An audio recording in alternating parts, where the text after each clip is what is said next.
দিনটা ছিল 18ই জানুয়ারি। সেদিন আমাদের পাড়ার ক্লাবের বাৎসরিক পিকনিক ছিল। সকাল সকাল চলে গেছিলাম ব্রেকফাস্টের জন্য। তবে আমরা বসে খাইনি, আমাদের খাবারটা আমরা নিয়ে এসেছিলাম, কারণ আমার ওই দিনকে পুজো ছিল, ওই দিন মৌনি অমাবস্যা ছিল, আর হাজব্যান্ড ছিল না বাড়ি। ছিল হচ্ছে কড়াইশুঁটির কচুরি আর ছোলার ডাল। এখন দুপুরবেলা, এখন আবার চলে গেছি লাঞ্চ করার জন্য।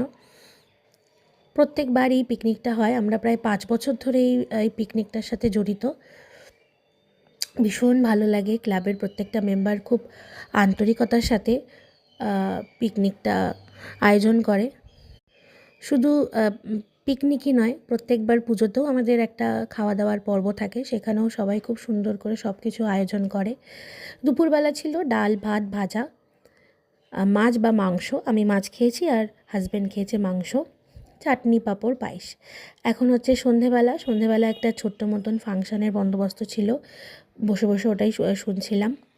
ব্যাস, এবার রাতের খাবার খেতে বসে পড়েছি।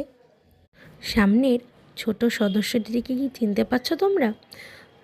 ওর অন্নপ্রাশনের ব্লগ তোমাদের সাথে আমি শেয়ার করেছিলাম। ও হচ্ছে রসগোল্লা, ও আমাদের সাথে খেতে বসেছিল। আর রাতের খাবারে ছিল মুসুর ডাল, ভাত, আলু চোখা আর ডিমের ঝোল, চাটনি, পাঁপড়।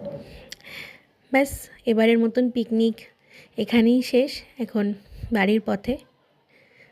আজকের ব্লগটা কেমন লাগলো অবশ্যই কমেন্ট করে জানিও। তাহলে আজকে টাটা।